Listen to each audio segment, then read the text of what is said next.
Et bonjour tout le monde, une vidéo pour remercier toutes les participantes au défi créatif numéro 2 d'octobre pour bien sûr leur participation, leur belle présence et d'avoir osé créer à leur façon, librement, d'avoir stimulé leur créativité chaque jour durant 5 à 10 minutes, de s'être accordé du temps pour soi, avec soi. Et voilà, donc merci pour également tous les retours que j'ai eus sur ce défi et la préférence par rapport aux exercices que j'avais proposés. Donc il y en avait 5, un par jour, durant 5 jours, sur la thématique du lâcher prise. Et là, c'était vraiment des exercices créatifs simples à réaliser, mais qui étaient très puissants pour casser les codes, changer les habitudes et vraiment lâcher le contrôle.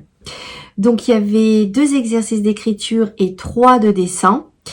Alors les écritures, le premier, pour entrer dans le bain, dans le défi, il s'agissait en fait de l'écriture spontanée, qui est différente de l'écriture automatique et intuitive.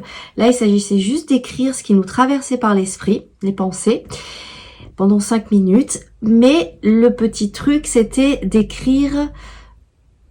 Ah non, excusez-moi, oui, non, parce que j'ai un appel, mais non, c'est bon. Ça n'a pas coupé la vidéo. C'était d'écrire sans lever le stylo. Donc, c'est-à-dire ne pas mettre ni d'accent, ni de virgule, ni d'espace. Et je vous assure que c'est pas si évident à faire lorsqu'on a l'habitude d'écrire comme il faut. L'autre exercice d'écriture, c'était d'inventer une histoire à partir d'un mot et on pouvait la faire de différentes formes, sous forme de poème, enfin vraiment libre à chacun, à chacune de créer son histoire. Et là, c'était pour travailler sur l'improvisation, l'imagination et quitter tout ce qui pouvait être analyse, maîtrise, etc. Les dessins, donc il y a eu un dessin à l'aveugle, donc dessiner une fleur les yeux fermés. Ça aussi hyper bien pour lâcher le contrôle, puisque en général quand on dessine, on est attentif à nos faits et gestes et on est dans l'idée de faire quelque chose de beau. Et lorsqu'on a les yeux fermés, là on n'est plus du tout dans ce schéma-là et on est plutôt dans les ressentis, dans la sensation, dans la visualisation. Ensuite, il y avait le dessin avec la main non dominante. Donc là, pareil, pour quitter tout ce qui est perfection, performance, contrôle, etc. Et puis le dernier, qui était très puissant pour justement les personnes qui sont en mode contrôlant, c'était le dessin à la façon de Picasso, le cubisme. Donc dessiner un personnage ou un animal avec des formes déstructurées, des formes asymétriques. Moi par exemple, j'ai fait un personnage avec une oreille sur le front, une oreille au bas du cou, un œil ici, un œil ici, bon voilà. Et là, c'est vrai que c'est un exercice qui peut montrer où on en est avec le contrôle, pour voir si on est OK pour lâcher prise et accueillir ce qui est, ou si on est encore un peu dans la résistance et où on reste dans le schéma, les fonctionnements, les conditionnements, etc. Donc voilà.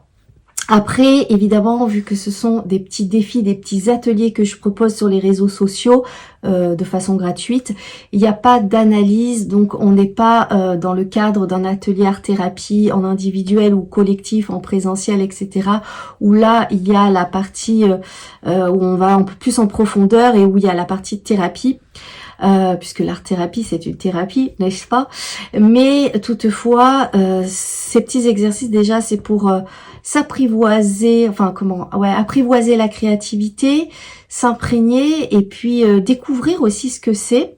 Et surtout, et là voilà, même sans analyse, c'est pour être en dialogue avec soi-même, pour créer ce qui vit à l'intérieur de soi, ce qui vibre à l'intérieur de soi.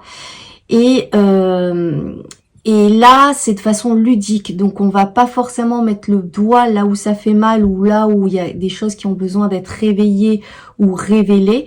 Mais on va se faire du bien en créant et librement.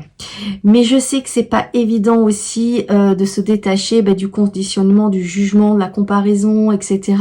par rapport à ce qu'on a vécu à l'école notamment, où lorsqu'on faisait un dessin, on devait respecter les consignes à la lettre, et puis ensuite on était noté, on était jugé. Certains profs mettaient exposer les dessins sur les murs et les plus beaux dessins.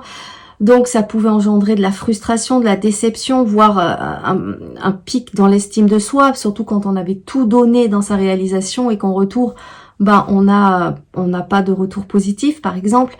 Donc voilà, mais dans l'art-thérapie, on n'est pas du tout dans ce schéma-là, dans ce cadre-là. Au contraire, chacun est libre de créer comme il veut, de respecter ou non les consignes et d'utiliser les médias qu'il veut, les couleurs, les symboles, enfin voilà. C'est vraiment un dialogue intérieur et en ça, ben, c'est une sphère intime. Donc, il n'y a pas de jugement, voilà. Donc, bah écoutez, je suis ravie que ce défi ait plu. Moi, j'ai adoré le faire avec vous. Vraiment, c'est une énergie... des cozy vibes comme je dis, parce que vraiment ça fait beaucoup de bien d'être dans cet échange, dans cette cohésion de groupe, dans ces partages.